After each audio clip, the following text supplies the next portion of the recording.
There are many things we can do to improve our environment. Recycling is one of the simple things that anyone can easily do. Above I have a graph that shows the typical household garbage.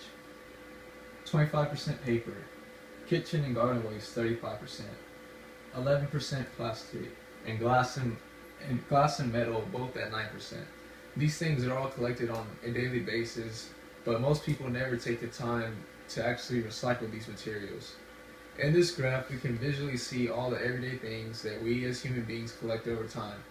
The crazy thing is that we as human beings can help save our ecosystem in just a few simple steps. These steps are to reuse, reduce, and recycle.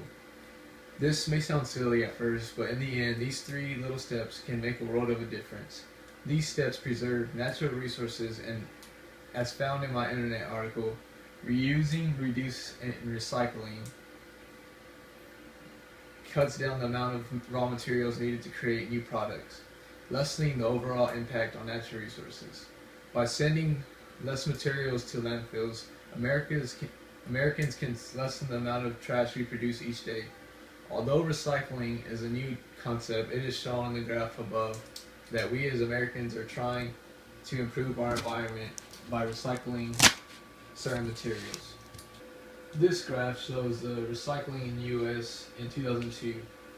By recycling large amounts of yard trimmings, paper, glass, steel, and aluminum, we can ensure that these resources will most likely help benefit our ecosystem instead of hurting it. We as Americans have been successful in recycling some of these things, but others we are still lacking.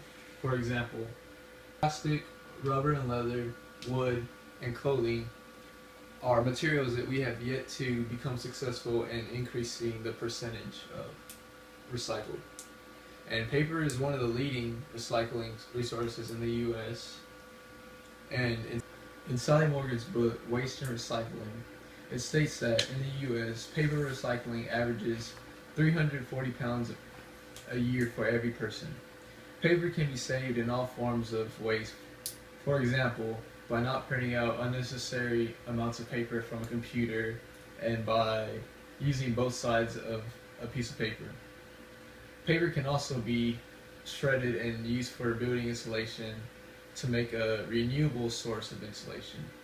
Also, in Sally Morgan's book, she mentions these statistics about recycling aluminum cans across the world. And Japan and Brazil have excelled in recycling aluminum cans.